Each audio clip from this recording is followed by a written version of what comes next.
bienvenue dans ce nouvel épisode de podcast. Alors aujourd'hui, je vous propose un sujet qui sort de ce que j'ai l'habitude de proposer. Un sujet qui me touche beaucoup car il fait partie des épreuves de vie que j'ai moi-même traversées. On peut l'appeler épuisement maternel, dépression postpartum ou encore baby blues en fonction de l'intensité de ce qu'on traverse. C'est un épisode de ma vie que peu de personnes connaissent car je me suis confrontée à ce moment-là aux émotions de honte, de culpabilité dont on va parler dans cet épisode. Et finalement, seul mon mari, ma mère et mon beau-père ont su ce que j'ai pu traverser à l'époque. Alors c'est pour ça que je remercie Stéphanie d'avoir accepté de partager son expérience à ce micro. Pour moi, c'était il y a 13 ans. Ça m'a construite et rendue forte. Et aujourd'hui, Stéphanie va vous livrer son parcours à elle. Je ne sais vraiment comment la remercier pour son témoignage, tellement il est touchant, sincère, fort et intense. J'ai encore les larmes qui me montent lorsque j'y pense. Elle a fait preuve d'une grande force, d'une détermination dont elle peut être fière aujourd'hui. Mais surtout, elle adresse un message d'amour aux proches qui l'ont soutenue dans cette épreuve. Sa maman, ses frères et ses amis. Enfin, vous allez voir, c'est magnifique. Encore un grand merci Stéphanie. Je vous souhaite à tous une très bonne écoute. Et qui s'écrira, je pense, maintenant jusqu'à la fin de ma vie. J'en ai besoin parce que je trouve ça tellement dur, et je pense que c'est tellement courant finalement qu'il faut absolument il faut un peu, délier les langues là sur ce sujet-là. Moi, je pense que ce qui m'a aidée, c'est qu'il y avait ça commençait à se faire en fait et j'avais été, témoin de ça, pendant ma grossesse, donc j'avais été un peu sensibilisée sur le sujet et heureusement, je pense, parce que du coup, c'est ce que je t'expliquerai, mais j'ai tout de suite compris ce qui m'arrivait. J'ai tout de suite demandé à l'aide, en fait. Tout de D'accord. suite. Au deuxième jour à la maternité et alors après, c'est pas parce que tu demandes de l'aide que tu vas mieux tout de suite, hein, évidemment, hein, ça a pris du temps, mais je pense que je me suis pas voilé la face sur ce qui m'arrivait et que du coup, à mon avis, si aujourd'hui Com a 9 mois et je suis dans l'état dans lequel je suis aujourd'hui, c'est parce que je m'y suis prise très, très, très, très vite en fait dans la prise en charge et dans le mettre des mots. C'est pas diaboliser que de dire, je fais une dépression postpartum, ou un baby blues ou autre, mais le baby blues, c'est ce qui t'explique, c'est quelques jours, voilà, à partir du moment où c'est beaucoup plus profond et ancré, tu es dans ce qu'on appelle la dépression postpartum. C'est pas enfin voilà, c'est pas après moi, je pense que le fait d'avoir déjà fait une dépression dans ma vie quand j'étais plus jeune, à 21 ans, bah, du coup, je savais que j'avais cette faille aussi en moi. Je savais aussi ce qui m'avait aidé à m'en sortir à l'époque et j'ai jamais eu peur ou honte ou d'utiliser enfin, d'aller voir une psy ou un psy, enfin, donc déjà, j'ai tout cet aspect-là où j'avais cette «chance» entre guillemets, hein, même si, Mmh. voilà, de pas avoir, de se dire: «Oh mon Dieu, je suis malade, je dois aller voir un psy». Non, j'ai pas de problème avec ça, donc déjà ça, c'est une bonne Ouais. chose. Et oui et je pense que dans mon parcours où la femme est toujours, très centrale dans le sens où, bah, voilà, tu me connais via BPW et via mes engagements en termes d'égalité, de parité et puis d'engagement de féminisme aussi, hein, bah, je pense que c'est important de partager, en fait, ces histoires de vie parce que, voilà, d'autres peuvent se retrouver, ça peut aider. Moi, je pense que d'en parler autour de moi, ça m'aide aussi personnellement. Donc voilà et la deuxième raison pour laquelle j'avais vraiment besoin de le faire, c'est que je pense que, ça peut me permettre de dire merci à un certain nombre de gens et j'ai besoin de ça, en fait. Même si je l'ai verbalisé, je leur ai dit, il y a toujours une sorte de pudeur, heu et je me dis que s'ils m'entendent raconter cette histoire et raconter ce qu'ils ont permis de faire, en fait, ce qu'ils m'ont enfin, à quel point ils ont pu me sauver aussi. Bah, voilà, je me dis ça sera peut-être, c'est une façon aussi de leur rendre un peu, voilà, l'appareil. Hommage. Mmh. Ah, génial. Merci. Alors déjà, merci pour, pour cette première partie. Alors j'ai commencé l'enregistrement parce que déjà ce que tu étais en train de dire, ça me j'avais envie de capter ça. Donc Stéphanie, on se connaît nous depuis, maintenant je pense, c'est facile parce qu'en fait, Bah, déjà, quand on s'est facile, rencontrés, j'avais, c'est encore j'avais Madeleine dans le ventre, donc Madeleine, ma quatrième, qui, va avoir 7 ans au mois d'octobre, donc je pense qu'il y a un petit 7 ans, un bon 6 ans, on va dire, qu'on se connaît. On s'est rencontrés donc, en effet au sein de BPW qui est une, bon aujourd'hui enfin toi je pense que tu ne fais plus partie non plus, depuis cette de année, ouais, j'ai arrêté depuis cette année. cette année. Ouais, donc c'est un groupe, dans lequel on se retrouvait régulièrement, qui milite pour l'égalité, professionnelle, femmes-hommes. On a, donc eu, quelques belles années où on s'est vu régulièrement dans ce cadre-là. Puis c'est vrai que le covid a un peu, délité tout ça, c'est un peu dommage. Ouais. Donc Mmh mh. on s'est rencontrés comme ça. Donc tu étais, vice-présidente, du groupe. Mmh mh. Ouais. Donc engagée, aussi pour cette égalité, professionnelle. Et donc, tu viens d'avoir un bébé, donc Côme qui a 9 mois. Et donc moi récemment, j'avais envie de donner la parole à des femmes qui, vivent, une période, aussi difficile liée à la maternité, enfin voilà et parce que moi-même, comme je te le disais, j'ai vécu ça à l'arrivée de mon deuxième. Donc j'avais envie d'en parler, j'avais envie de donner des clés peut-être aux personnes qui pourraient écouter cet épisode de podcast.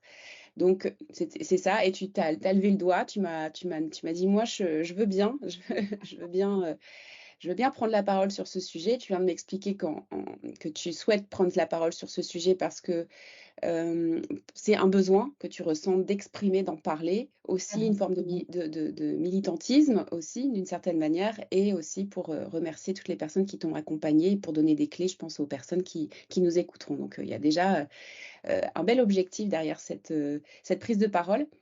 Alors, du coup, Steph, ce que je te propose, c'est tout simplement de nous raconter commencer par nous raconter, voilà, l'arrivée de ce bébé, dans quelles circonstances ça se fait? Explique-nous. D'accord, bah, du coup, déjà, je pense que ce qui est important à dire, c'est que j'ai, aujourd'hui 38 ans et que, j'ai ce désir de maternité depuis toujours.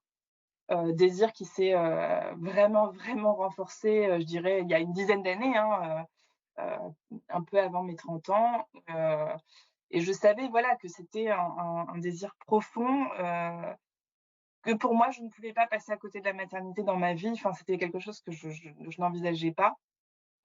Mais je n'ai pas, eu de partenaire de vie pour pouvoir mener ce projet, comme beaucoup le font, c'est-à-dire, voilà, avec une autre personne, que ce soit un homme ou une femme d'ailleurs.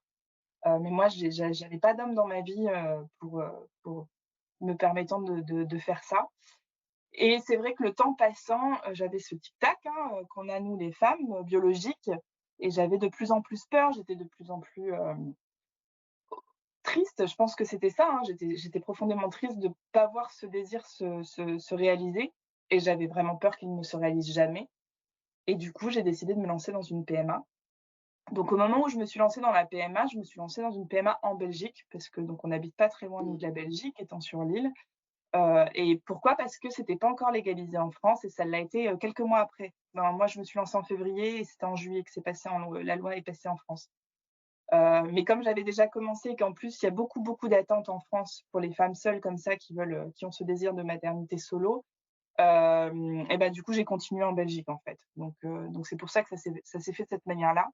Et ce qui est important, c'est que, c'était pas enfin, c'est un choix évidemment, c'est un choix mûrement réfléchi évidemment, mais, c'était pas, mon rêve, et je trouve que c'est important de le dire. Moi, mon rêve, c'était, de rencontrer l'homme avec lequel je fonderais une famille.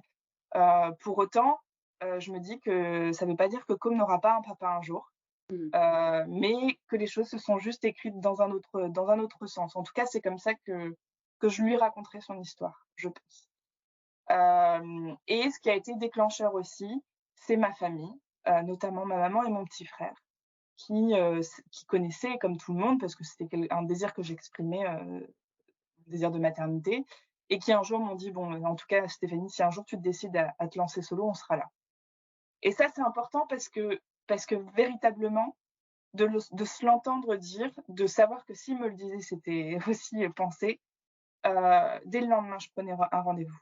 Voilà, donc ça a été un déclencheur, enfin de fou quoi, parce Ouais. que voilà, j'avais juste besoin de ce petit push. Je sentais que j'en étais capable, je sentais que j'avais ça en moi, que j'étais prête à choisir ce chemin-là, mais j'avais besoin de cet appui familial et je l'ai eu, et sans eux, je pense que je me serais pas forcément lancée.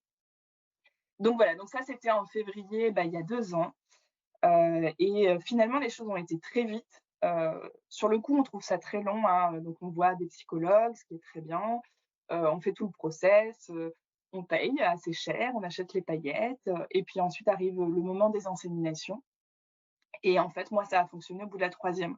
Donc c'est pour ça que maintenant, je sais dire que ça a été très vite et que j'ai eu beaucoup de chance. Mais sur le coup, c'est vrai qu'à chaque insémination, enfin les 2 premières qu'on n'a pas réussi, bah, c'était très dur et c'est quelque chose qu'on vit, même si on a la famille, on le vit quand même bien seul. Mmh. Et donc voilà, ça a été un parcours, pas simple, mais finalement qui s'est quand même, réalisé en très, très rapidement. J'ai vécu une grossesse magnifique. J'ai jamais été aussi épanouie de toute ma vie. Heu, j'ai eu des inquiétudes évidemment, notamment les 3 premiers mois quand même, mais après ça a été vraiment génial. J'ai eu tous les maux de grossesse possibles, donc quand je dis magnifique, j'ai eu des douleurs, j'ai eu, les vomissements, enfin j'ai eu pas mal de choses, mais j'étais tellement Mmh. heureuse de sentir, ce petit être grandir en moi que enfin ouais, je pense que j'ai jamais été aussi épanouie de toute ma vie qu'au moment de voilà, de cette grossesse.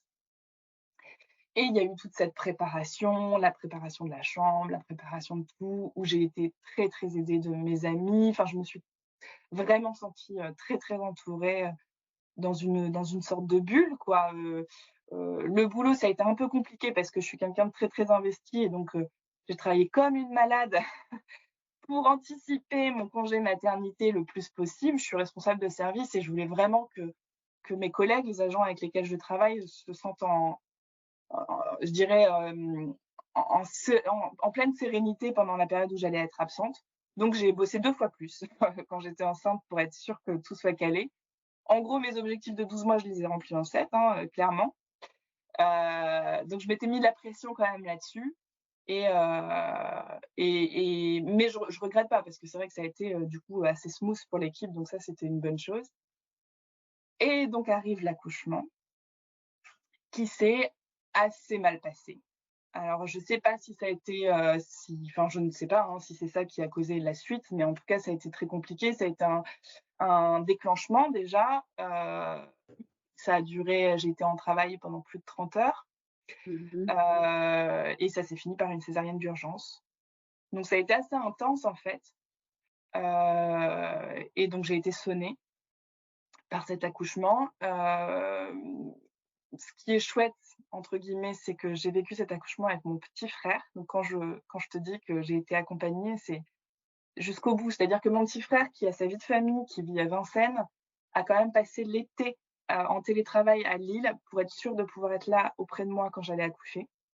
Donc il a Mmh. passé 4 semaines. Donc toute sa famille a été délocalisée aussi sur l'île. Enfin voilà, c'est une histoire de famille, quoi. C'est pas, j'étais effectivement, je suis maman solo, mais je suis maman solo très, très bien entourée.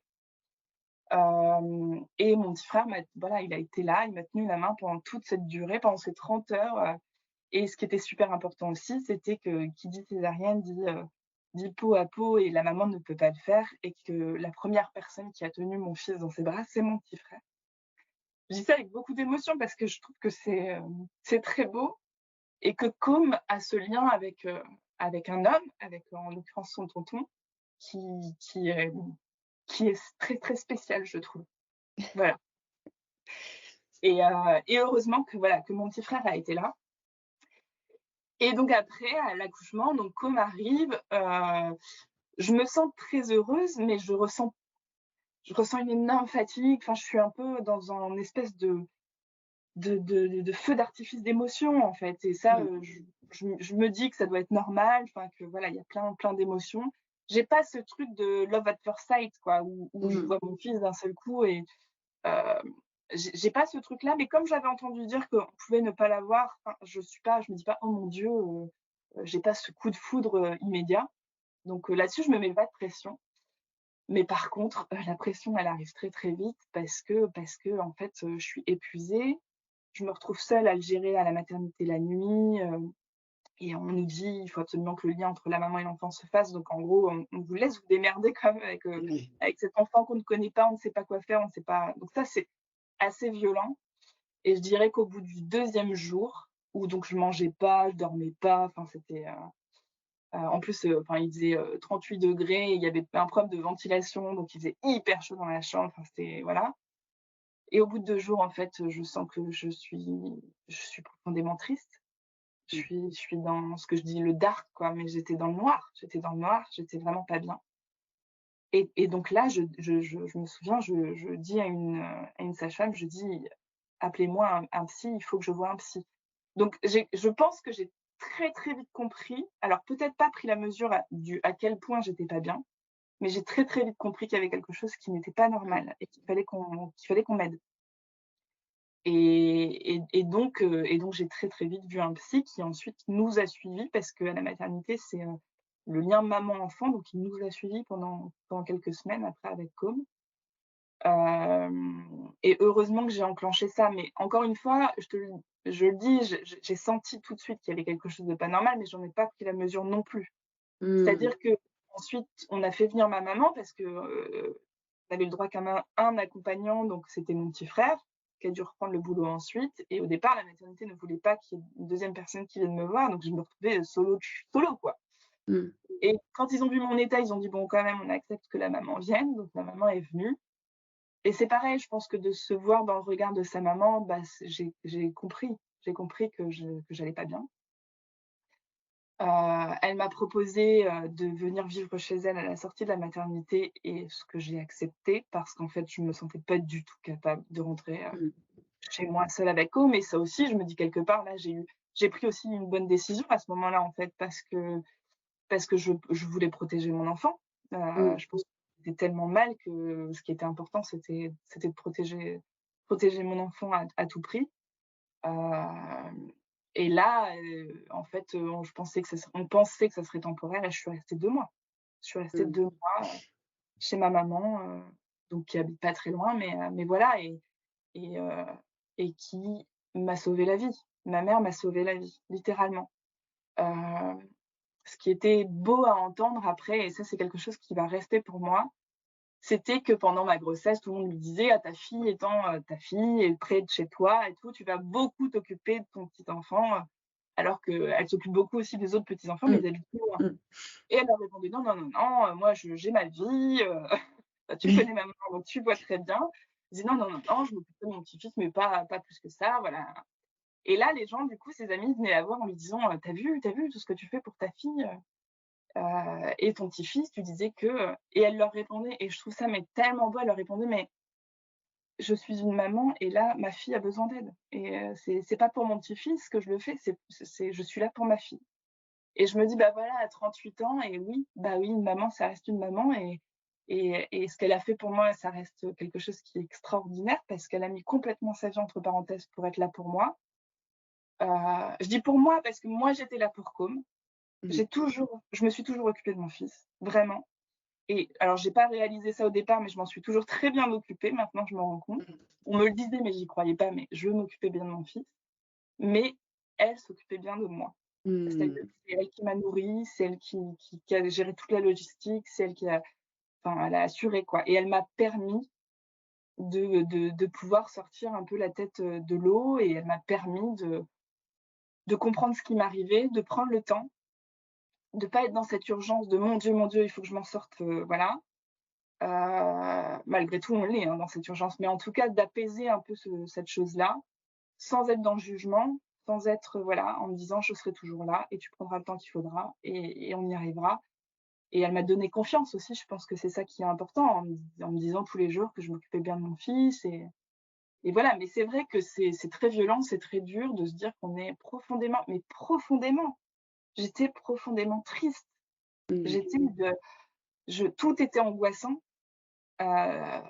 concernant Com, tout m'angoissait et je me souviens que je me disais: «Oh, mais mon Dieu, c'est pour la vie, quoi». Alors qu'évidemment, quand on Mmh. fait un enfant, on sait que c'est pour la vie, hein, c'est Oui, pas oui. mais là, d'un seul coup, il y a une espèce de prise de conscience et quelques semaines, mois plus tard, quand ça a commencé à aller mieux, on se dit la même phrase, mais avec, une toute autre façon, c'est-à-dire de se dire: «Ah mon Dieu, c'est pour la vie», avec Mmh. beaucoup de Mmh. bonheur, de se dire: «Ah, il est là, il sera toujours là» et ça, c'est magique quand on arrive à switcher, mais ça prend du temps.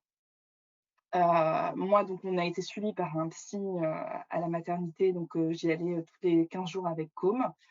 Il voulait nous voir évoluer ensemble aussi et en fait, petit à petit, on s'est rendu compte que c'était pas Com le problème, que c'était pas cette maternité et c'était d'autres choses de ma vie qui avaient, Mmh.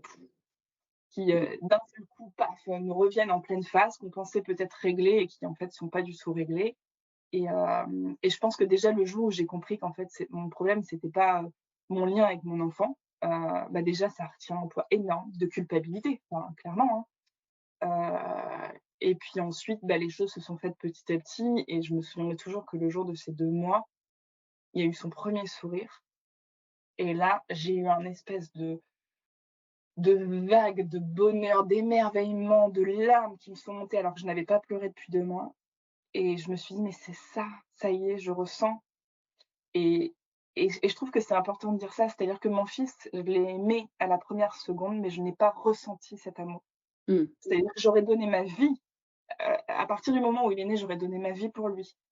Mais je ne ressentais pas l'amour, véritablement. Je Mmh. sais pas comment expliquer, c'est compliqué, mais et cet amour, il est venu plus tard et il a grandi et il grandit encore, chaque jour et aujourd'hui, je trouve ça merveilleux, mais je trouve ça hyper important de dire que voilà, ça n'est pas forcément instantané et pourtant, Dieu sait que j'ai désiré cet enfant et que bah, oui, mais la vie fait que parfois et ça ne fait pas de moi, je pense, une mauvaise mère, pas du tout, ou des autres femmes qui ressentent ça. Je pense que comme dans toute histoire d'amour, on apprend à se connaître, on apprend à définir une relation, on la construit et en fait, avec un enfant, ça peut être ça aussi, en fait. Alors ça peut être instantané et c'est génial pour les personnes pour qui c'est comme ça, mais ça peut ne pas l'être et ça veut pas dire que ça ne va pas le devenir, quoi et ça, c'est vraiment un message que j'ai envie de faire passer parce que je la culpabilité est très forte, et pour autant, en fait, l'amour est là, c'est juste qu'il faut lui laisser le temps de s'exprimer, de se Mmh. construire et voilà. Mmh. Ouais, bah, c'est ce que enfin, j'ai l'impression de pouvoir ressentir et comprendre ce que tu veux dire parce que moi-même, je pense que encore aujourd'hui, il y a des moments où je peux ressentir ça. C'est-à-dire que tu sens que cet amour, cet attachement et puis certainement aussi tout ce que enfin, je veux dire, c'était un long processus, tu l'as dit au tout début, c'est-à-dire que tu as toujours voulu avoir un bébé, c'est un projet de vie quoi, quelque part que tu réalisais, donc qui t'a, durant la maternité rendu très, très heureuse.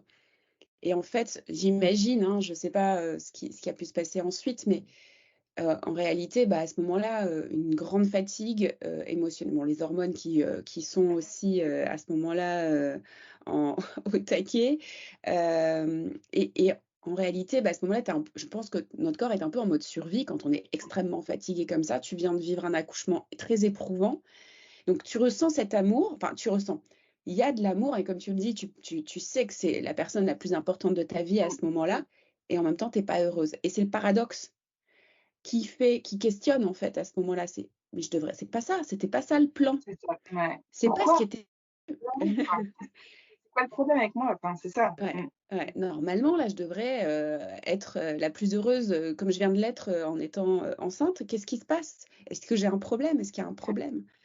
C'est pas parfait, c'est pas comme je voulais. C'est pas comme c'était prévu, enfin je sais pas, hein, et Bah, donc alors moi, ça, il y a beaucoup de gens qui me disaient ça et j'avais pas d'idée trop préconçue sur ce que ça allait être après, enfin et du coup, je me disais pas: «C'est pas parfait ou pas», puis ça très vite, je me suis dit: «De toute façon, je serai pas parfaite, dans mon rôle de mmh maman, j'essaierai juste de faire de mon mieux». Donc déjà ça c'était une partie qui était un peu, «mise de côté» entre guillemets. Je sais qu'il y a pas de ça n'existe pas, les mamans parfaites, donc je me mets pas la pression là-dessus. Je me la mets sur plein d'autres choses, hein, donc mais c'est vrai que moi, ce qui me choquait, en fait, dans ma situation, c'est de me dire: «Mais toute ma vie tournait autour de ça depuis 10 ans». Enfin, c'est-à-dire que tous mes désirs les plus enfouis, les plus c'était ça, c'était ce qui Mmh. m'animait, c'était ce que je désirais, mais vraiment profondément. Et là, j'ai l'impression que enfin, pourquoi je suis pas heureuse d'avoir réalisé mon rêve le plus grand, je et ça a été dur, en fait. Et effectivement, comme tu dis, il y a les hormones, il y a un truc psychique qu'on ne maîtrise pas, qu'on contrôle pas et puis après, il y a peut-être plein d'autres choses que je vais découvrir, encore parce que j'y travaille encore, avec une psy, hein, qui m'accompagne. C'est-à-dire que oui, c'est ça que je te disais, en fait, j'ai été suivie par un psy à la maternité avec côme et très vite, en fait, j'ai réalisé, j'ai compris grâce à ça que c'était pas côme le souci et que c'était d'autres choses. Et à ce moment-là, en fait, j'ai décidé de moi commencer un suivi psy Mmh. pour moi, heu et pour être bien moi pour moi et pour être bien pour côme ensuite derrière. Mais qu'en fait, c'était pas lié à co. Mais d'ailleurs, le psy de la maternité m'a très vite dit: «Mais vous avez tout à fait raison et c'est très bien» et donc on a arrêté ce suivi-là pour que je me consacre sur le suivi personnel, en fait. Ouais. Ouais et Hem, c'est là où tu te, du coup, tu es rassurée parce qu'en fait, Heu, il y a c'est le problème, c'est pas toi en tant que maman et le lien que tu as avec ton fils, c'est plus ça le problème. Tu sais que c'est toi enfin, que c'est toi et ton rapport à d'autres choses. mmh, Donc en fait, hem, quelque part, je sais pas, je sais pas ce qui pourrait se passer, mais si ça fait 10 ans que tu as ce projet d'être mère, que tu penses, parce que c'est ça aussi, que c'est la clé du bonheur et de l'épanouissement, enfin tu imagines, hein, la c'est ça, pression que ça peut représenter, c'est comme enfin et c'est valable dans tout, c'est-à-dire que notre cerveau nous joue des tours en permanence. Il pense toujours qu'on sera toujours mieux après, quand on aura ci ou ça et en réalité, quand on l'a, on se rend compte qu'on a d'autres problèmes et que enfin, qu'en fait les sujets sur lesquels on pouvait avoir des problèmes, ils existent toujours et qu'en fait c'est un leurre quoi, quelque part. Et donc, tu arrives à cet objectif, entre guillemets, ça y est, donc là, normalement, je devrais être la plus heureuse puisque c'est ouais, ce que je veux depuis toujours mais est-ce que je me suis trompée? Est-ce que ça fait 10 ans que c'est je me ça. trompe? Est-ce qu'en fait, en fait, si ça se trouve, je suis pas faite pour être mère, quoi? Mais si je suis pas Mmh. faite pour être mère, mais du coup, ce bébé-là, enfin, c'est quoi Parce que comment ça mon se passe? ouais, Ouais, et ça, c'est hyper dur, en fait. C'est exactement ce qui se passait dans ma tête et je me dis: «Mais qu'est-ce que enfin, ouais. comment je» et puis comme pour les personnes qui ont déjà fait des dépressions et ce qui avait été mon cas quand j'étais plus jeune, et quand on est dedans comme ça, on se dit qu'on va jamais s'en sortir, en fait, parce que c'est Mmh. tellement on se réveille triste, on est triste toute la journée, on se couche triste, enfin, en fait, on a l'impression que c'est un état qui ne va jamais nous lâcher. Le fait, encore une fois, d'en avoir fait une quand j'étais plus jeune, je savais que ça prendrait du temps, je savais qu'il faudrait y travailler et se faire aider surtout, ça c'est hyper important, mais qu'un jour j'ai revu le soleil, Mmh. un jour j'ai Mmh. été de nouveau bien. Donc je savais que un jour je serais bien. C'est juste que là, je me disais: «Il faut que ça arrive vite». Mmh. Ouais. Parce que, j'ai quand même ce petit bout là avec moi et je voulais pas pour lui être mal longtemps, en fait. Mmh. Et ça, c'est aussi quelque chose qui, je pense, nous a aidés, comme et moi, c'est que je lui parlais, je lui exprimais. C'est-à-dire que je lui disais: «Voilà, là la maman elle est pas bien, elle est un peu triste, mais elle t'aime, elle s'occupe de toi et elle fait tout pour s'en sortir. Et là, je me fais aider comme pour toi, pour moi». Et je lui exprimais et je lui disais qu'on était une équipe et que voilà, que c'était pas forcément les débuts, comme d'autres avaient, mais que c'était nos débuts à nous, qu'ils étaient Mmh comme mh. ça, un peu chaotiques, mais que ça voulait pas dire que c'était notre histoire qui serait tout le temps comme ça, en fait. Et je pense que ça m'a aidée aussi de communiquer avec lui, de lui exprimer ça, parce que je voulais surtout pas qu'il parce qu'on sait, les bébés sont des éponges, je voulais surtout pas qu'il se dise que c'était de sa faute. Alors après, Mmh. voilà, ça c'était un truc qui était hyper important, c'était de lui dire que le problème, il venait de moi et que je faisais tout ce qui était en mon pouvoir pour faire en sorte que ça aille mieux, en fait. Donc, Mmh.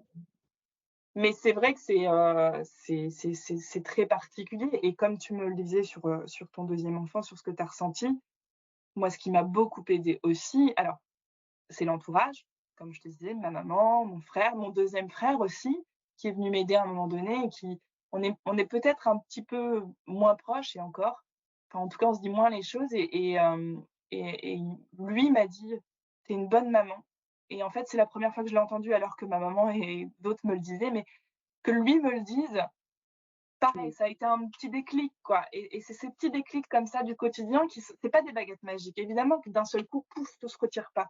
Mais c'est on ajoute ces petites doses, en fait, d'amour, de confiance, de bienveillance que les Mmh. autres ont à notre égard et c'est toutes ces petites doses qui font que d'un seul coup, on se sent un tout petit peu plus fort Mmh.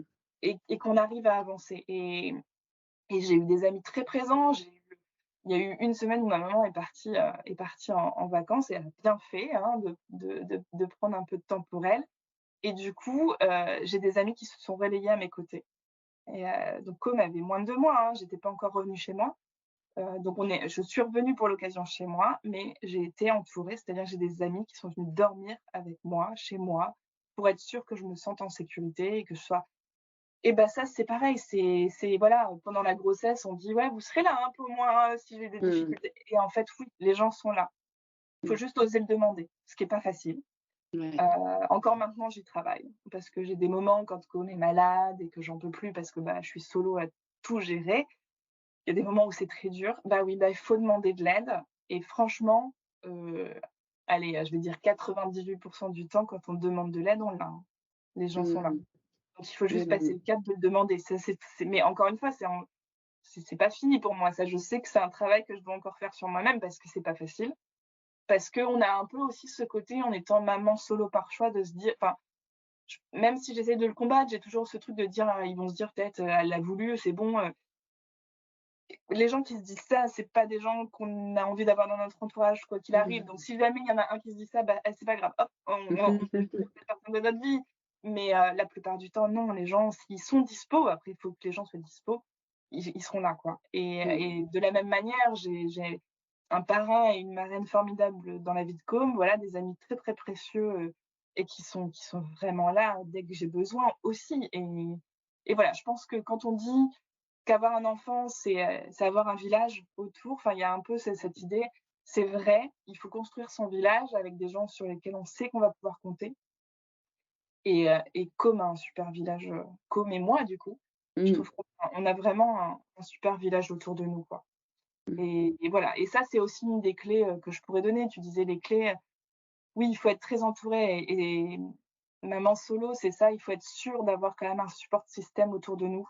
Mmh. Parce que des moments où, bah, c'est très compliqué et bon, alors moi, ça a été les premières semaines, mais il y a d'autres moments qui peuvent être compliqués maintenant et c'est important d'avoir des gens sur qui on peut compter, quoi. Ouais, finalement, cette expérience que tu viens de vivre et que tu traverses, cette, ces difficultés que tu as traversées, le cadeau, le bonus, que tu as aujourd'hui, c'est la conscience d'avoir un entourage extrêmement présent, fiable, qui t'aime. Finalement, aujourd'hui, grâce à cette expérience, tu sais que tu es pas seule. Complètement, complètement. Je savais avant que j'avais, parce que j'ai consacré beaucoup de ma vie à mes amis, à mon entourage, à ma famille. J'étais toujours celle qui était très présente, mais donc je savais enfin, comme j'en avais pas forcément eu besoin, je savais qu'ils étaient là, mais on se demande toujours si là, je suis sûre, je suis certaine. Voilà, c'est des gens sur qui, j'ai pu compter, même parfois des gens que j'aurais pas forcément soupçonnés, qui ont été très présents.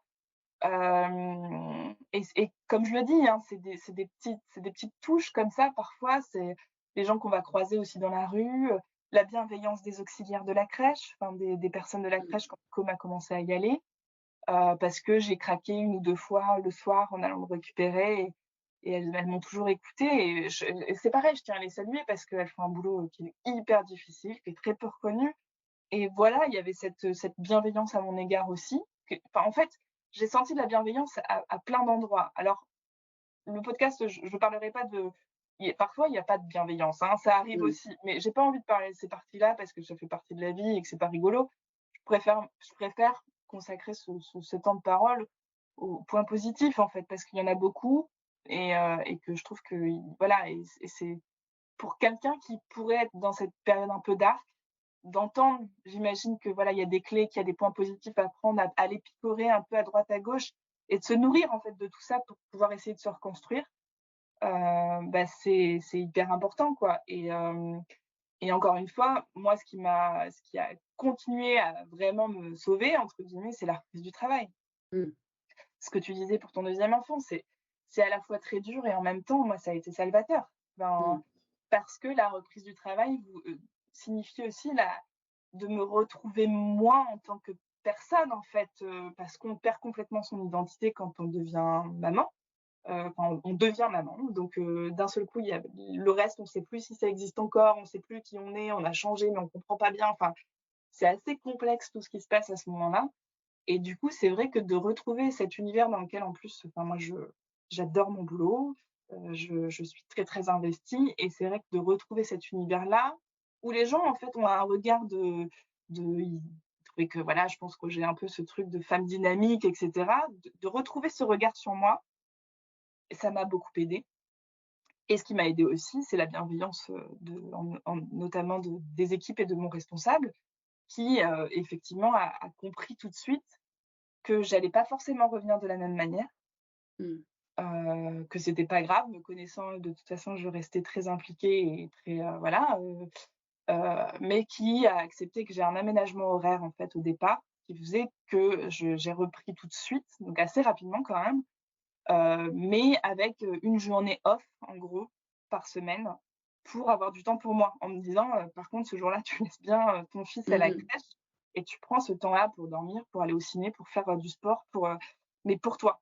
Parce que, bah, quand on est maman solo, il y a plus beaucoup de temps vraiment dédié à sa propre, personne. Bon, je pense que quand on est maman tout court, hein, mais, maman solo encore plus. Et ça, c'est voilà, je travaille au CNRS et je pense que tous les organismes ou toutes les entreprises ne permettent pas ça, et j'ai trouvé ça vraiment intelligent, en fait, parce que je me suis dit: «J'aurais pu retourner au boulot sans ça et puis recraquer et être en arrêt plusieurs semaines», et puis enfin, au lieu de ça, bah, depuis j'ai pas recraqué. Mmh. Ça m'a permis de reprendre un petit peu, pied, en fait, et voilà, j'ai trouvé que cette intelligence et cette bienveillance de la part bah, de mon entreprise, enfin, c'est un organisme de recherche, hein, le CNRS, bah, c'était quelque chose qui était vraiment, très, très appréciable. Donc Mmh. heu, donc voilà, c'est toutes ces choses-là, moi, qui m'ont beaucoup aidée, et c'est pour ça que voilà, c'est pas un truc, c'est vraiment une multitude de petites actions et de petites choses que les gens peuvent faire pour nous, qu'on doit faire aussi pour soi. C'est-à-dire que voilà, hein, faut pas attendre des autres non plus qu'il y ait une baguette magique. Je pense que c'est dur d'aller voir une psy, c'est difficile de se confronter à ce qu'on vit comme ça, de manière brutale, et en même temps, c'est hyper nécessaire. Donc voilà, je pense qu'il faut prendre le taureau par les cornes, même si à ce moment-là, on n'a pas l'impression qu'on a la force de le faire, et que c'est juste, jour après jour, les choses commencent à se mettre un peu en place. Et en plus, et ça, je pense que toi qui es maman de 4 enfants, on commence à mieux connaître son enfant au bout d'un moment. Effectivement, Mmh. moi, quand on me disait au départ: «Tu verras, tu reconnaîtras les cris, les pleurs de ton enfant», je me dis: «Mais ils sont fous les gens, enfin moi il pleure, je sais pas ce qu'il veut dire, je ne comprends pas». Ouais. Et en fait, effectivement, ça c'est assez magique, il y a un moment donné où oui, c'est vrai, tu sais quand il pleure, parce qu'il est enfin qu'il a faim, ou parce qu'il est fatigué, ou parce que faut le changer, mais ça c'est pas tout de suite, quoi. Voilà, ça se fait petit à petit, quoi. Ouais, c'est marrant parce que quand je t'écoute, alors je peux pas m'empêcher de me souvenir aussi de moi, ma propre expérience de cette période-là. J'ai la sensation finalement, et c'est là et c'est ça, c'est tout le paradoxe, c'est que, il me semble que pour toi, c'était tellement important, tu étais tellement mère avant même d'être mère, d'après ce que j'entends, Ouais. que finalement, c'est un peu comme si c'était ce qui t'a fait peur, c'est de finalement, potentiellement de pas, enfin, comment dire? Finalement, d'avoir une projection par rapport à ce que ça pouvait être, qui est toute un peu différente au départ, et après enfin, l'interprétation que tu as pu faire de: «Je suis pas complètement in love» et cetera. Enfin, même si tu savais que c'était normal, il n'empêche que c'était des points d'information qui étaient inquiétants d'une certaine manière, et qui font qu'à un moment donné, ce que tu penses être, toi, une mère née pour être maman, et ben, il y a un doute qui s'installe, Mmh.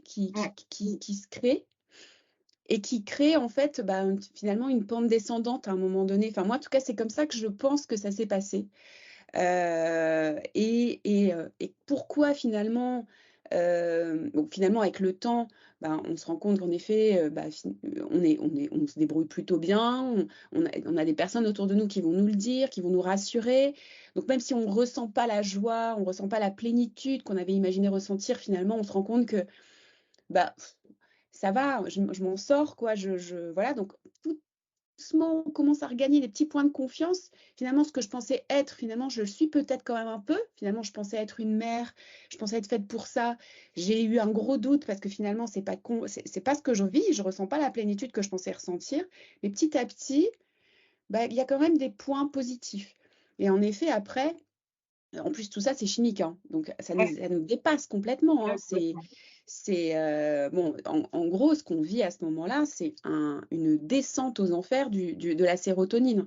Donc c'est l'hormone de la reconnaissance. À ce moment-là, finalement, l'interprétation qu'on fait de ce qu'on est en train de vivre crée, une chute de sérotonine et c'est ça qui crée l'installation un peu plus ou moins de la dépression. Et finalement, moi, pour le coup, c'est ce que je te disais, le fait de retourner au travail, ça m'a aidée parce que à cet endroit-là, moi, je m'accordais cette reconnaissance et je l'observais de la part de l'extérieur et donc Exactement. j'avais des shoots, au boulot de sérotonine. Donc je regagnais un peu en confiance en moi. Tiens, finalement, je pensais que peut-être que j'arriverais même plus à bosser. Bah si, en fait, Mmh. j'y arrive. Tiens, je pensais que enfin voilà et donc tout doucement, ça se reconstruit et jusqu'à, finalement, retrouver un équilibre, mais ça prend en effet pas mal de temps, quoi. Mais c'est vrai que ce qui est difficile, ça je pense que c'est important de le dire, c'est que c'est pas rationnel, en fait. Enfin, Non. c'est chimique. Enfin, c'est vraiment, c'est les hormones, quoi, qui, à ce moment-là, sont il y a une vraie défaillance. Ça prend du temps, en fait, à se reconsolider et comme tu le disais, je pense que c'est important de le dire pour les personnes qui pourraient traverser ça et qui c'est qu'à ce moment-là, on a la grande peur qu'on a, je pense, c'est que ça reste comme ça. Ouais, C'est que ça change pas. c'est ça. Ça c'est vraiment, je vais rester comme ça toute ma vie, quoi. Ça, c'est hyper flippant et c'est pas vrai. C'est pas le Mmh. cas. C'est C'est ça ce qui est que tu disais important de tout dire, à l'heure. c'est vraiment ça parce que oui, moi le vide intersidéral que je ressentais, c'était ça en fait. C'était de me dire: «Mais et si ça change pas quoi? Et si ça décolle pas? Et si j'ai pas» et ça me provoquait une angoisse, mais de l'au-delà quoi. Je me dis: «Mais c'est enfin, je pourrais pas en fait, parce qu'on peut pas vivre dans cet état-là, ad vitam aeternam, c'est pas possible». Mais effectivement, voilà, c'est pas ça s'installe pas ou en tout cas, il faut pas le laisser s'installer. Hem Il faut agir. Alors, il y en a qui arrivent à agir seuls, il y en a qui se font aider, il y en a enfin, je pense que ça, c'est propre à chacun aussi, hein. Moi, j'ai donné les clés de ce qui m'a aidé moi, avec mon caractère, ma façon d'être et cetera. Ça ne veut pas forcément dire qu'il faut l'appliquer à tous, mais voilà, il faut trouver, en fait, les choses qui vont nous permettre, comme tu dis, de remettre une petite brique de confiance jour après jour. C'est des toutes La petites touches. patience, il Ouais, faut croire vraiment au tout passe. ouais. Quand on me disait ça au départ, moi, j'y croyais pas du tout et c'est vrai, ça passe. Et après aussi, voilà, l'enfant, grandit, évolue, on évolue avec lui et il y a des choses qui sont aussi plus simples, des choses qui étaient très compliquées au début, qui d'un seul coup deviennent un peu plus simples et heu et voilà et aujourd'hui, je suis juste dans la difficulté de c'est dur d'avoir un enfant parce que c'est dur, Mmh. c'est, de gérer tout, le boulot, l'enfant malade et cetera, la logistique. Mais par c'est plus doux dans le sens où, oui, bah, on sait que c'est difficile les premières années et puis après il y a d'autres difficultés qui viennent avec l'âge et cetera. Mais maintenant, la toile de fond, c'est la toile de fond maintenant, c'est le bonheur. C'est le bonheur de l'avoir, c'est le bonheur de le voir évoluer, et ce bonheur-là n'était pas là au départ. Donc c'était ça qui était difficile. Aujourd'hui, il y a des difficultés, mais il y a l'amour et il y a le bonheur, donc bah, on les surmonte. Mmh. Elle est Ouais, vraiment là, la différence, je trouve. je pense que aussi j'aurais envie de dire, alors je suis pas une experte de ce sujet-là, hein, mais en tout cas, ce qui nous unit toutes les 2, je pense, c'est que, moi j'ai toujours voulu être mère aussi et du coup, quand je vis à ce moment-là cette difficulté, bah, ça mes projections, tout ce que je pensais être, s'effondre en ce moment-là. Donc c'est une vraie crise existentielle à ce moment-là. Mais aujourd'hui, j'ai 4 enfants moi personnellement. Donc en fait, derrière, après tout ça, ça m'a pas empêché d'être une, enfin au contraire, en fait, en réalité, je sais pas si c'est vrai, hein, si c'est vérifié, mais je me pose la question de: est-ce que les personnes qui vivent aussi ce genre d'expérience, finalement, c'est pas, justement des femmes qui ont un engagement, une envie, finalement d'être, d'être mère, quoi, vraiment très, très forte, tu vois? Qui fait qu'il y a une pression très forte, même si en effet on se dit: «Oui, je sais que je serai pas la mère parfaite», comme tu le disais tout à l'heure, tu le sais dans ta tête, mais dans ton corps, tu as envie Ouais, que ce soit extraordinaire parce que ça fait 10 ans, 20 ans que tu imagines être maman et donc tu attends quelque chose et en fait, c'est un peu comme les sportifs, tu sais, qui préparent ou des événements, des courses ou tu vois, qui s'entraînent durant des années, pour atteindre un objectif. Quand ils l'atteignent, ils sont en dépression. mmh, Parce et alors ils se sont imaginés pendant des années qu'une fois arrivés là, ils seraient, épanouis, mais en fait non, c'est pas ça qui se passe.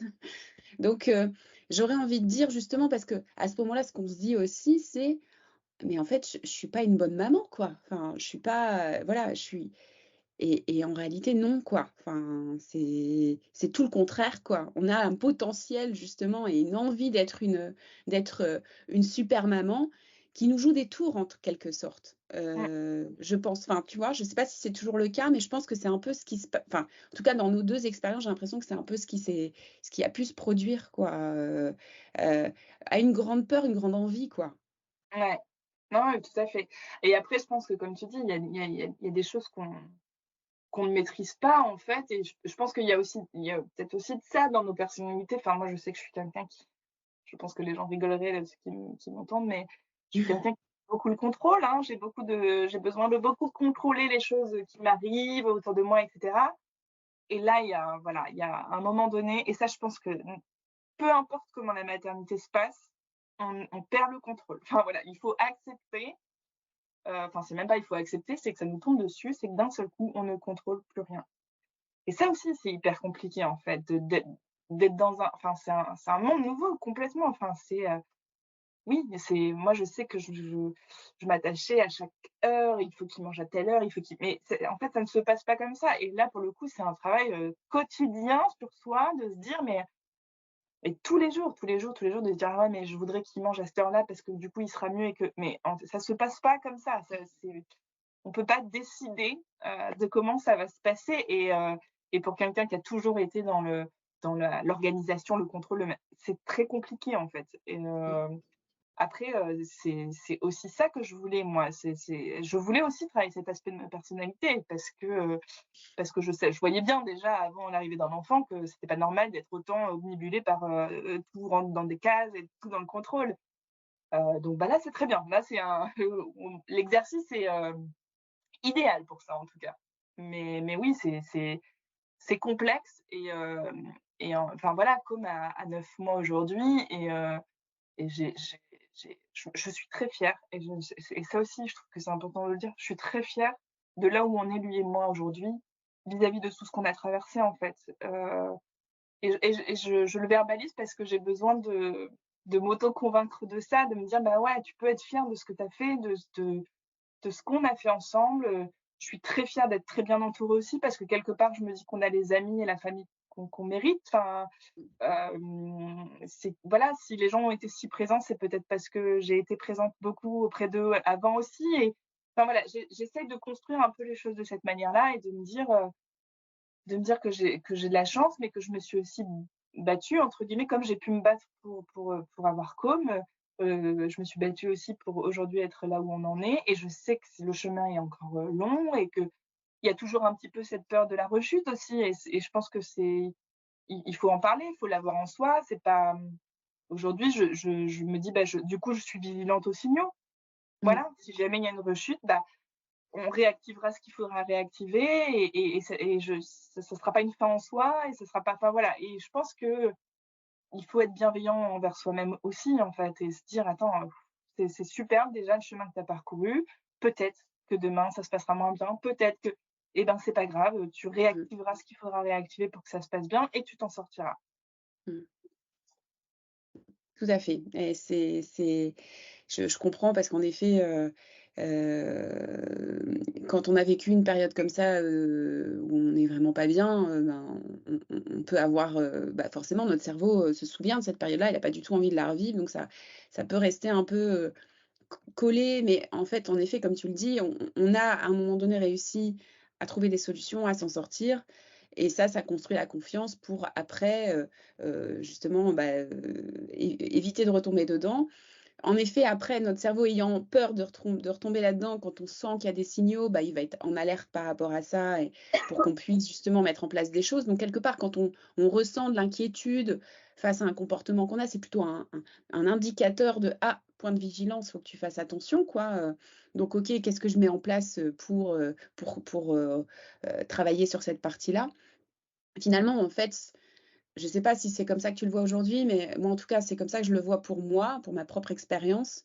C'est que cette maternité, là, m'a fait travailler des choses qu'il fallait que je travaille, quoi, Mmh. de toute façon et comme je te le disais, en fait, mon premier enfant, j'avais un carnet de santé, je pense que j'avais une carte de fille chez le médecin. Bon, il y avait probablement aussi un enfant plus sujet à des maladies, mais ce qui est évident, c'est que là, pour la quatrième, je pense qu'elle a dû, je pense que toutes ses pages sont vides, il y a rien dans son carnet de santé. Donc elle est peut-être un peu moins malade, mais en réalité, je pense que j'ai moi aussi, lâché, j'ai plus confiance en moi, j'ai plus confiance en mon en l'enfant aussi, en en mes capacités à réagir, en mon mari aussi, bon là, en l'occurrence, toi probablement aussi en ton entourage, qui font que, je prends les choses avec beaucoup plus de recul, de légèreté, j'ai moins besoin de contrôler, mais j'étais, tout à fait, l'opposé, pour mon premier et mon deuxième. Donc en fait, je c'est la phrase de Jean d'Ormession, «Merci pour les fleurs et merci pour les épines». Finalement, les épines qu'on rencontre, à ce moment-là, au moment de la maternité qui est souvent un moment un tournant aussi pour certaines personnes, ça va être le moment du tournant professionnel, je vais changer de voie parce que ça me parle plus et cetera. C'est aussi parfois un moment pour travailler sur des choses que de toute façon, il fallait qu'on travaille pour, pouvoir, bien vivre par la suite, cette expérience finalement. Donc bon, on s'en passerait Oui, et mais c'est vrai, je pense que tu as complètement raison et c'est vrai qu'on entend souvent que finalement l'enfant, c'est avoir un peu, genre un miroir quoi, où d'un seul coup, en fait, on ne peut pas ne plus voir mmh, nos dysfonctionnements ou les choses qu'il faut retravailler. Enfin, on peut pas faire comme si: «Allez hop, je mets ça sous le tapis». Enfin, pour moi, c'est pas possible quoi et donc effectivement, c'est violent parce que d'un seul coup, on est confronté à des choses où et il faut trouver l'énergie pour aller chercher au plus profond de nous, pour essayer d'évoluer et de «régler ça» entre guillemets, si tant est qu'on puisse régler, ce genre de choses et ouais, c'est très compliqué mais c'est aussi comme tu dis, je pense qu'on se sent grandir, on se voit aussi évoluer, ce qui est pas forcément, à un moment donné dans nos vies, on se voit pas forcément, on se voit plus évoluer, changer et cetera. Là, d'un seul coup, on voit les changements qui s'opèrent en nous. Et donc on apprend à peut-être aussi mieux se connaître en fait, à mieux, enfin voilà, toute l'expérience est intéressante. Moi je me dis de toute façon, je me suis jamais dit dans ma vie, donc c'est pas le cas non plus sur la dépression postpartum. Évidemment, j'aurais préféré ne pas vivre ça. Maintenant, je l'ai vécu. Donc ça fait partie de mon histoire, ça fait partie de notre histoire, Coco et moi. Et c'est tout, enfin, en tout cas, c'est pas quelque chose et ça aussi je suis contente de ça parce que Dieu sait que c'était compliqué, mais j'ai jamais eu honte. mmh, J'ai pas honte d'avoir vécu ça, parce que je l'ai pas choisi, parce que ça arrive, comme tu dis, c'est psychique aussi, il y a des choses qu'on maîtrise pas. J'ai pas honte, quoi. J'ai pas honte du mmh, tout. Par contre, je suis fière de m'en être sortie. mmh, Heu et je trouve enfin voilà, il y a beaucoup aussi, comme il y a beaucoup de non-dits sur tout ça, et je pense qu'il y a beaucoup de femmes qui ont honte de de ressentir ou de ne pas ressentir, qui ont honte de se dire: «Oh mon Dieu, en fait, c'est compliqué et il faut pas que je dise que c'est compliqué parce que non, on est dans un monde où il faut mettre les belles photos sur Instagram» et bah non, en fait, enfin, il y a pas de honte, moi, j'ai pas de honte à dire que c'est compliqué, j'ai pas de honte à dire que j'ai eu besoin d'aide, et que je continue à en avoir besoin et que j'en aurai encore besoin dans le futur. Enfin, c'est pas une honte ça. Enfin, je trouve qu'au contraire, de savoir reconnaître les choses, c'est plutôt une force en fait qu'une faiblesse et donc bah, du coup, non, il faut pas avoir honte de ces choses-là et qu'en plus, quand on creuse un petit peu en discutant avec les copines à droite, à gauche et cetera, il y en a peut-être pas beaucoup qui en parlent, mais il y en a beaucoup qui le vivent, hein, donc du coup, n'ayez pas honte, c'est quoi. clair. Mmh, Moi, j'ai découvert, enfin, j'avais des amis, plein d'amis qui avaient des enfants, et cetera, et en fait, on découvre d'autres choses quand on est maman parce que, je pense que les femmes s'autorisent à dire plus de choses aux autres mamans Mmh. en disant: «Bah, tu sais, moi aussi, j'ai vécu un peu ça au départ», alors qu'elles le disaient pas, spontanément, avant, quoi. Et donc oui, je pense que ça arrive bien plus souvent, alors peut-être pas à ce niveau-là, peut-être, et heureusement, mais quand même, il y a quand même des choses qu'on traverse et que beaucoup n'osent pas dire, de peur d'être jugées ou de peur qu'on dise: «Ah bah, si elle pense ça, c'est pas une bonne mère», et Mmh. c'est pas le cas, en fait, hein. Ah bah, moi clairement, je fais partie de moi j'avais honte. Mmh. Moi j'avais honte d'ailleurs, je pense que très peu de personnes, bon je le dis un peu plus maintenant, mais Penses-tu finalement que à tu traversais l'époque ça? comment? Penses-tu que tu traversais ça? Ah ouais, non, presque personne. Ma mère l'a su, comme toi, ça a été, mon pilier à ce moment-là. Mais en dehors de ça, après coup, une fois que ça allait mieux, j'ai pu dire: «Ouais, je pense que c'était pas simple, j'ai eu une» mais non, je l'ai dit à personne à ce moment-là. Mmh. Donc moi, j'avais vraiment honte parce qu'en effet, pour le coup, je pense qu'on en parlait quand même un peu moins parce que moi, ça fait, Oui. bah, mon fils, il va avoir 13 ans, tu vois? Donc Mais moi, j'ai à ce l'impression que ça fait moment que 2-3 ans qu'on en parle plus, ça. Enfin, tu ouais, vois, c'est ouais. hyper récent pour moi, hein. On n'en parlait pas du tout, c'était vraiment très tabou. Voilà, enfin, en plus, les réseaux sociaux à l'époque, c'était pas ce que c'était. Donc maintenant, on peut trouver des contenus autour de ça, on a des podcasts là-dessus, enfin, il existe des choses, qui évoquent ça et qui permettent finalement de se reconnaître et de moins se juger. Mais moi, à l'époque, j'avais l'impression d'être la seule à ressentir ça, en fait. Mmh. Et Mmh. donc, justement, cette honte et cette culpabilité vis-à-vis de mon fils, mais aussi vis-à-vis de vis-à-vis de moi-même, fait que j'en parlais pas, donc demander de l'aide. Alors oui, en effet, je suis allée voir quelqu'un, mais en fait, à l'époque, en plus, pour prendre un rendez-vous, il fallait, enfin, tu vois, c'était entre le moment où tu décides de prendre un rendez-vous, le moment où tu l'as, tu avais que 3-4 mois, donc c'est long, quoi, tu vois? Donc j'ai eu cet accompagnement-là, mais longtemps après et finalement, ça allait déjà mieux. Et j'ai eu ma mère, et mon beau-père, mais c'est tout, qui ont su. Donc ouais, c'est clair que c'est important de pouvoir, évoquer ça et comme tu le dis, il y a différents degrés. En effet, je pense qu'il y a beaucoup de femmes qui traversent ces moments difficiles et qui n'en parlent pas. D'ailleurs, moi, pendant longtemps, je me suis dit aussi: «Mais quel vide sidéral sur cette période-là!» Mmh. C'est-à-dire que il y a moi je me suis toujours dit: «Mais pourquoi il y a pas, des cafés, mamans où on pourrait se retrouver, où on pourrait parler de nos difficultés?» Pas pour parler de la super confiture qu'on a faite, et qui est Ouais. géniale et qui fait que enfin ou le super petit pot qu'on a fait pour notre enfant parce qu'on est dans ce côté maman parfaite, maman confiture, maman tu vois? Mais justement dans un endroit où on pourrait, déposer tout ça. Moi, à Bah l'époque, enfin, je sais pas si ça existe, mais à l'époque, ça n'existait pas.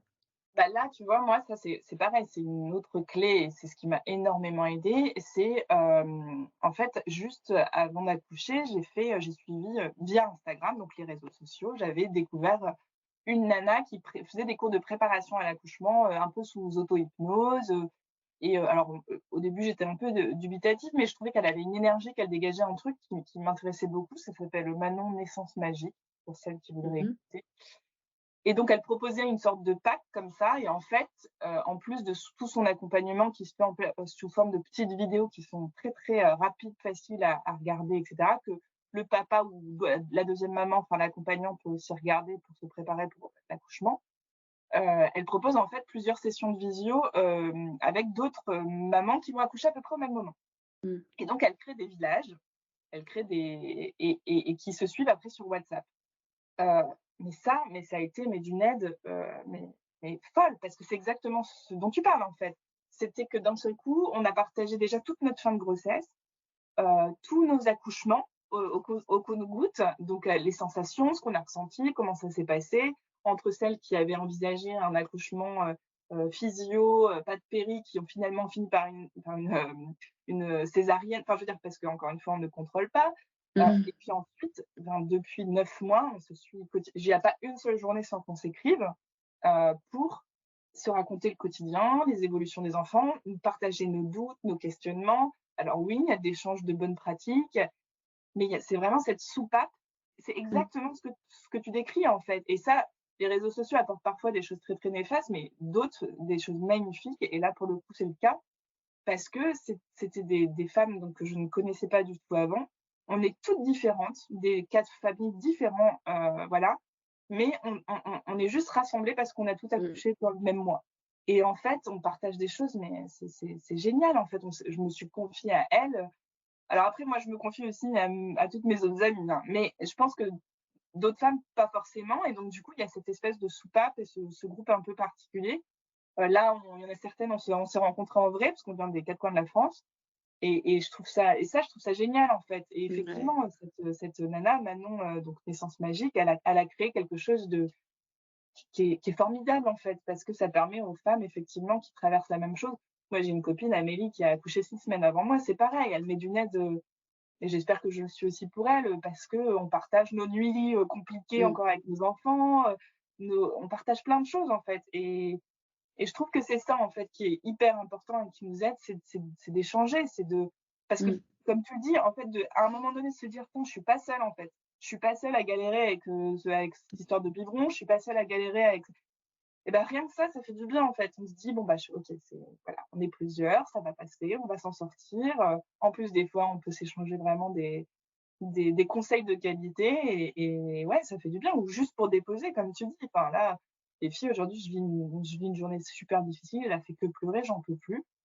On a déposé un peu ça, et on est reboosté par les copines, et c'est hyper important, quoi. Bah, en fait, si tu veux, c'est encore une fois, c'est assez, chimique, hein, tout ça, parce que ce qui se passe, c'est que, on a observé, on a fait des études sur, les thérapies et notamment les thérapies de groupe.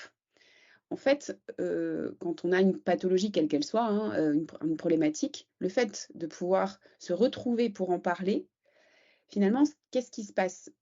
C'est que, tu vois, je t'avais parlé de sérotonine, bah, finalement, le fait d'observer que je suis pas le seul, déjà j'arrête de me raconter l'histoire que, je suis un cas particulier. En fait, je me sens appartenir à un groupe, donc là, je vais avoir un shoot d'ocytocine parce que je fais partie d'un groupe, donc et je suis pas seule, et donc j'arrête de me dire que je ne devrais pas ressentir ce que je ressens, ce que je vis, parce que et je ne suis pas le seul à ressentir ça. Donc en fait, si tu il y a quand même une dans ces moments-là, je vais avoir la possibilité à nouveau de sécréter et l'ocytocine et la sérotonine, parce que je me sens reconnue pour ce que je vis, aussi, dans ce groupe, en fait, et ça fait partie à nouveau du processus de reconstruction. Donc en fait, on sait que le fait d'être en groupe, déjà, c'est 50% de la thérapie, quand on fait des thérapies de groupe, tu imagines? Ah, c'est Donc énorme.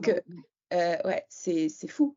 Rien que en fait, parce que tout est une question de perception, en fait, et notre cerveau, quand il se raconte: «Je devrais pas ressentir ça, c'est pas normal, si j'étais une bonne mère, et ben je serais heureuse aujourd'hui». Enfin, toutes ces pensées qu'on peut avoir à ce moment-là, qui sont des interprétations d'événements, et finalement, petit à petit, cette perte de confiance, et donc ce shoot, cette «sérotonine qui chute» entre guillemets, et qui fait qu'à un moment donné, ben, le déficit en sérotonine fait que je tombe en dépression, et là, le fait de me raconter autre chose que: «Ah bah, untel, elle a vécu ça et finalement elle s'en est sortie. Ah bah, je suis pas toute seule. Ah bah, ça arrive. Ah, ça veut pas dire que je suis pas une bonne mère». Enfin, toutes ces changements de perception qu'on va avoir vont faire que je vais me relever, quoi, tout doucement. Mais encore une fois, ça prend du temps, parce qu'en fait, c'est pas, enfin, on a beau se le dire dans le cerveau, le temps que Faut ça ressentir. agisse d'un point de vue chimique, ça prend du temps, en fait.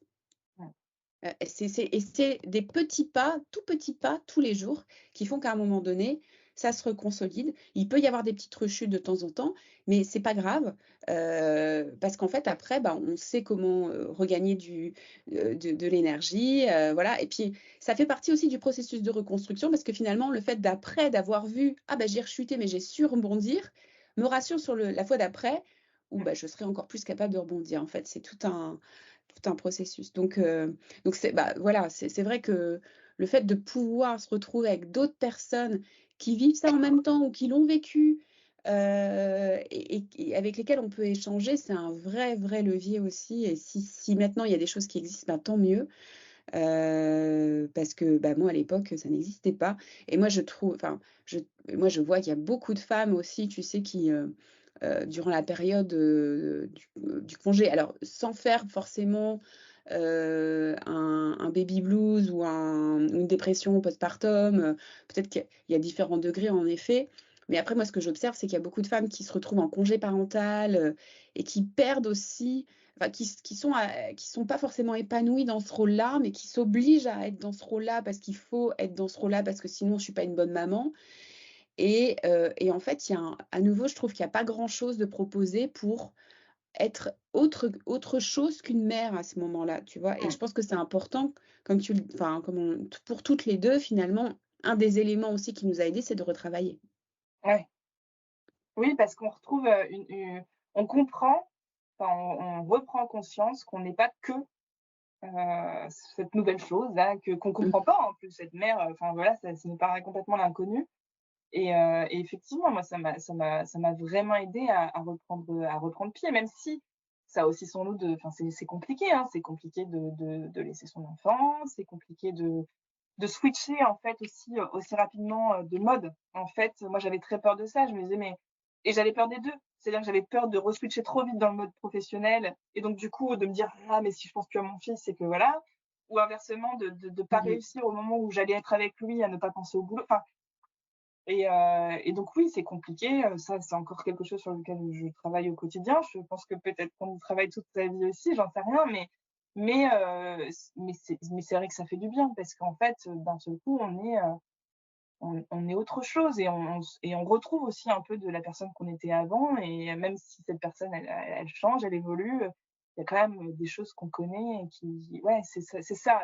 Face à d'un seul coup, on passe d'un inconnu total à d'autres choses où en fait on maîtrise un petit peu, donc ça nous mh, rassure et c'est important et je pense que bon, je vois avec les copines et tout, quand on est, dans un couple parce que moi je parle effectivement de mon vécu en tant que maman solo et cetera et de choses compliquées, mais je pense que je le vois bien quand on est dans un couple, c'est hyper compliqué aussi parce qu'en plus, enfin, il faut retrouver un équilibre dans le couple, les gens ont changé, il faut que chacun ait sa place, enfin voilà, je me dis pas du tout: «Oh là là, mon Dieu, c'est ma situation qui est plus dure que toutes celles des autres», pas du tout quoi. Je pense qu'il y a vraiment chaque situation est mmh. pas simple à vivre, et il faut essayer de la vivre le mieux possible et d'essayer de beaucoup échanger. Alors moi, forcément, c'est avec mon entourage et mes amis, mais je pense que quand on est en couple, ça doit être très, très important de très vite le dire à son partenaire ou sa partenaire que voilà, qu'il y a peut-être quelque chose qui va pas ou que je pense que la enfin, voilà, c'est pas parce que je suis communicante que je dis ça, mais la communication est hyper, hyper importante, quoi et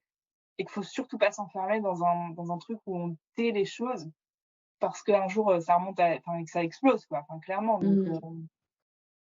mais ce qui était rigolo, moi, au début, c'était et c'est plus les gens de l'ancienne génération, je sais pas si toi ça te faisait ça, mais qui me disaient tout le temps: «Oui, bon, c'est difficile, mais c'est que du bonheur quand même» et franchement, les 2 premiers mois de la vie et je voyais que ça les rendait mal à l'aise, mais ça me plaisait bien et je les regardais en me disant: «Bah non, en fait» et on Mmh sent que ça choque les gens.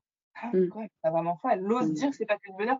Bah non les gars, en fait, c'est pas que du bonheur. Ça veut pas dire que ça en est pas, mais c'est pas que ça, Ouais, clairement. non, mais c'est clair. Non, mais tu as été enfin, tu vois, quand je t'entends dire ça, c'est courageux aussi, parce que, parce que moi, tu vois, je pense qu'à l'époque, quand on me disait ça, c je disais: «Oui», quoi, mais je me sentais encore plus mal de dire «oui» d'une certaine manière parce que finalement, je me mentais à moi-même et mais voir la vérité, c'était trop difficile quelque part, mais du coup, c'est ça aussi qui te freine dans l'avancée parce que quand tu veux pas regarder, parce que c'est trop «ça Je pense pue que tu trop» mets quoi, plus entre de temps à guillemets. te mettre. Ouais. Ouais, Je pense que ça c'est ça ça, en fait. C'est qu'au plus vite on se dit: «Bon, il y a un souci, que clairement là, il y a voilà, j'ai besoin d'aide ou j'ai besoin d'en parler ou autre, enfin, c'est pas tout à fait normal ce que je suis en train de traverser et cetera». Bah, plus vite on va essayer de trouver les solutions pour faire en sorte que ça change, que ça évolue et cetera et qu'effectivement, si on reste très longtemps dans cette espèce de non-dit, bah, ça va s'installer et à mon avis, c'est plus compliqué de s'en sortir comme ça. En tout cas, moi, j'ai opté pour la solution, j'en parle tout de suite et enfin, parce que c'est dans ma nature et que enfin, je me voyais mmh, même pas faire autrement, en fait. Mais c'est vrai qu'il y a quand même si on apprend à se dégager un peu du regard des autres, ça reste très difficile, hein, mais on apprend à s'en dégager un peu. Ces gens-là qui nous disent: «C'est bienveillant», mais c'est un peu des phrases qu'on dit, toutes faites, quoi, «C'est que du bonheur». Bah et non, en fait et c'est important de le dire, c'est beaucoup de bonheur ou ça le devient ou voilà, mais ça n'est certainement pas que ça parce que qu'est-ce que c'est culpabilisant pour quelqu'un qui n'est pas en train de vivre ça, de lui dire: «Ah bah, c'est que ça, quoi». Et en plus, si tu veux, aujourd'hui, moi, j'ai vraiment une perception tout autre de toute expérience. Dans toute expérience, c'est pas que du bonheur. Enfin, tu vois, il y a rien, enfin, même gagner au loto, c'est pas que du bonheur en Mmh. vrai. En vrai, je Oui, bah, il ça y a m'est des jamais arrivé, mais mais non, mais en vrai, enfin, en vrai, ça crée des problèmes de gagner au loto, tu as à gérer le regard des autres, c'est quoi la suite? Qu'est-ce que je fais au quotidien? Enfin, c'est pas pour rien qu'il y en a une grosse partie qui fait une dépression derrière. Donc, ça peut sembler être quelque chose de merveilleux, mais en fait non, il y a enfin, je veux dire dans toute situation, quelle qu'elle soit, même tu vois demain, je sais pas dans ton boulot, tu commences à avoir un succès fou et tu es, une fille bah, en fait ça a ça a son lot de problèmes en fait, ça s'accompagne de son lot de problèmes. Donc en fait, être parent, c'est, effectivement des moments, qui sont, extraordinaires, mais c'est aussi des moments qui sont extrêmement pénibles. Donc et je pense que c'est important de voir ces polarités-là et d'avoir conscience que dans toute expérience, quelle qu'elle soit, il y a ça, donc voilà. Autre chose, juste pour, voir si ça a été une clé pour toi aussi, ça n'a pas été pour moi, mais je me demande si ça aurait pas pu, m'aider. Tu as parlé de sport tout à l'heure. Est-ce que, parce que si on reste sur les hormones, tout ça, on sait que le sport, c'est vraiment, le combo idéal, pour avoir, un bon gros shoot de sérotonine, dopamine, endorphine, enfin voilà et j'ai ocytocine, potentiellement si on fait enfin si on court avec quelqu'un ou si on fait du sport avec quelqu'un. Est-ce que toi, tu as la sensation que ça t'a aidé? Alors je vais être tout à fait franche avec toi, pas du tout dans le sens où, au départ, j'ai pas réussi, en fait. J'ai Mmh. pas là, c'est très récent que je reprends et je mets beaucoup de guillemets «le sport», ce que j'en faisais quand même pas mal. Je faisais 3 à 4 fois par semaine et d'un seul coup, plus rien pendant ma grossesse et donc plus rien après, évidemment. Donc là, quand j'arrive à faire une séance ou 2 dans la semaine, c'est magnifique. Puis en plus, honnêtement, je galère, quoi, parce que j'ai plus la même Mmh. condition qu'avant. Mais j peut-être que ça m'aurait aidé. Je regrette pas de pas avoir réussi à m'y remettre plus tôt parce que, j c'était pas mon combat à ce moment-là, en fait. Mmh. J'avais peu d'énergie et je l'ai mise dans autre chose. Je l'ai mise plutôt dans Mmh. mon suivi, psy et cetera. Mmh. Voilà, c'est ce chemin-là que j'ai choisi Mmh. à ce moment-là, donc mais c'est vrai qu'aujourd'hui, je vois que la satisfaction que j'ai quand j'en fais une séance, je suis hyper contente, quoi, après. Alors, c'est dur pendant, mais je suis hyper contente après, donc oui, je pense que ça peut être la clé. Maintenant, c'était pas possible à l'époque. Mmh. J'en aurais pas du tout été capable, ni physiquement, ni moralement, donc je me «jette pas la pierre» entre guillemets, enfin, je Ouais. me dis voilà. Mmh. Mais tu as raison d'aborder ce sujet-là parce qu'il y a aussi le sujet du corps, quoi. On parle beaucoup du mental, du moral et cetera, mais il y a le sujet du corps qui a subi quand même, enfin voilà, c'est extraordinaire ce qu'on est capable de faire en tant que femme, quand on voilà, quand on donne la vie, mais on prend cher quand même Mmh. et C'est clair. et effectivement on peut avoir ce regard aussi sur notre propre corps. Moi, pendant 6 mois, je l'ai pas regardé. Enfin, dans le Mmh. sens où j'ai pas prêté attention du tout à mon corps. J'ai prêté attention beaucoup à mon esprit. Aujourd'hui, ça me rattrape un peu et c'est un peu difficile parce que voilà, j'aime pas ce que je vois, j'aime pas ce que je ressens non plus dans mon corps. C'est-à-dire que je me sens serrée, je me sens pas bien, j'ai mal partout en plus parce que comme j'ai pas fait attention et que j'ai un enfant qui maintenant pèse 10 kilos que je porte tout le temps, bah, j'ai le dos, complètement Mmh. défoncé et j'ai pas pris le temps de faire des étirements, j'ai pas et là, je me dis: «Bon, là, je passe Mmh. dans la partie où maintenant j'essaye de faire plus Mmh. attention et de me dire: «Prends du temps maintenant aussi pour ton corps». Mmh. Donc voilà, il y a pas de enfin, tu vois, j'ai pas, je me dis pas: «J'ai mal fait, j'ai bien fait» ou quoi que ce soit. J'ai fait ce que j'ai pu. Pour Oui, non, trouver que voilà. ça Non, mais c'est voilà. En effet, je pense que, s'il y a cette sensation d'épuisement et puis quand on est vraiment dans une phase dépressive, je pense que c'est compliqué de faire du sport. On sait que ça peut aider, pour les raisons donc que je viens d'évoquer, hein. C'est chimique, à nouveau, ça peut être efficace de ce côté-là. Mais l'idée, c'est pas du tout de considérer que c'est la solution à tout problème. mmh. Mais c'est vrai que ça peut l'être à un moment donné, comme je t'avais entendu parler de ça, je me posais la question, Mais peut-être qu'il y a des femmes qui effectivement vont va d'abord se concentrer sur cet aspect-là et du coup, visuellement, elles vont se sentir mieux, enfin, elles vont se sentir mieux dans leur corps, elles vont se voir mieux aussi et que ça va les aider de la même manière. Enfin, en fait, c'est des chemins différents qu'on décide d'emprunter ou Mmh. pas et je pense que tout est bon. Après, évidemment que le sport, je pense, quoi qu'il arrive, est une bonne chose. Donc, qu'on le reprenne tout de suite ou plus tard ou autre, de toute façon, c'est quelque chose parce que déjà, c'est un temps qu'on s'accorde à soi aussi, juste Mmh. pour soi, hein, ce qui est encore, ça, on pourrait faire un autre podcast là-dessus, du temps, pour soi en tant que femme, qui diminue, très, très, très grandement quand on a un enfant. Mais oui, oui, je pense et après, comme tu dis, c'est chimique, il y a des choses qui se passent quand on fait du sport qui sont, qu'on Ah bah, n'obtient pas. c'est l'un des meilleurs antidépresseurs qui existent, hein, je dis enfin, c'est magique, quoi, ce qui se passe quand on en fait, c'est c'est un super levier, mais en effet, à ce moment-là, il faut avoir, la petite énergie ou Ouais, alors avoir déjà vécu. Je pense que comme tu le disais, hein, si on a déjà vécu dans son corps et dans sa vie ce que ça peut apporter, à ce moment-là, ça peut être une clé qu'on va vite aller chercher quand on sent que ça va pas, quoi. Mais si on l'a jamais expérimenté sur soi, bah, en effet, on va pas forcément penser à cette mmh, option-là dans un premier temps, quoi. Mmh. mmh.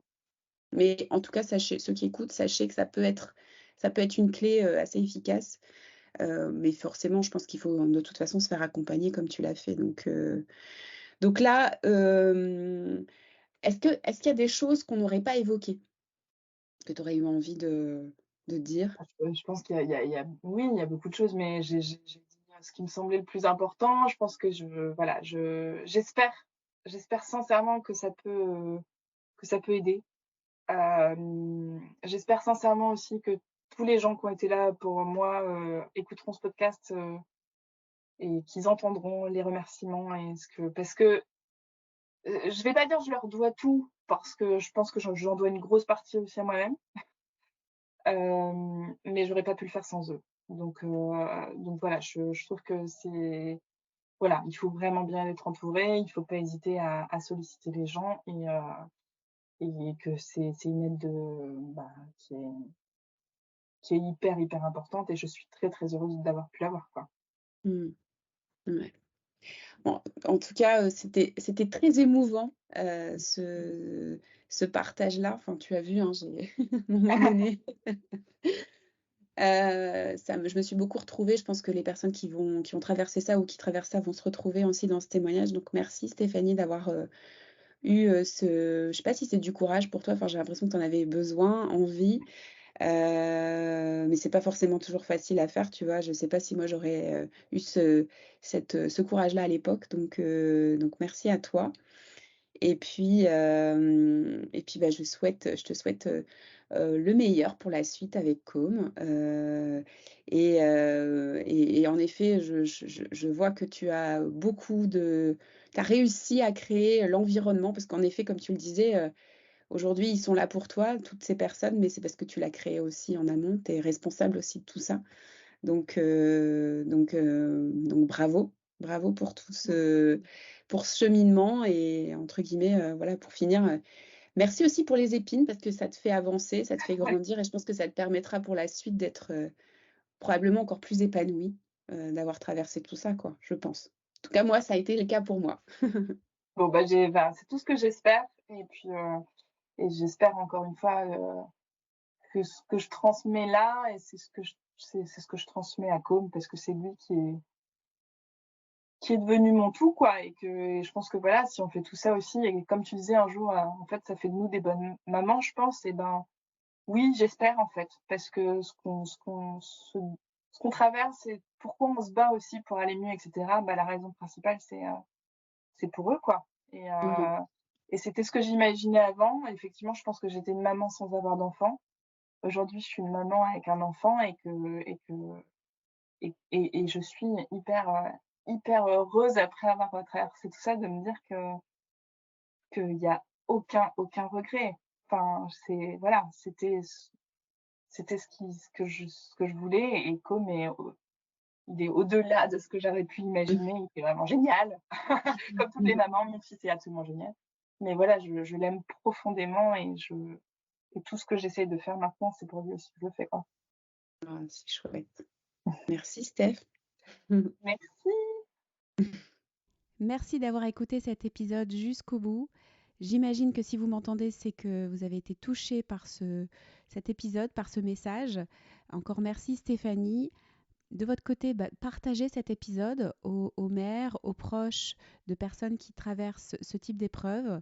Au plus on va en parler, au moins les émotions dont on a parlé de honte et de culpabilité nous empêcheront d'avancer. Je vous remercie à tous et vous retrouve prochainement pour un nouvel épisode.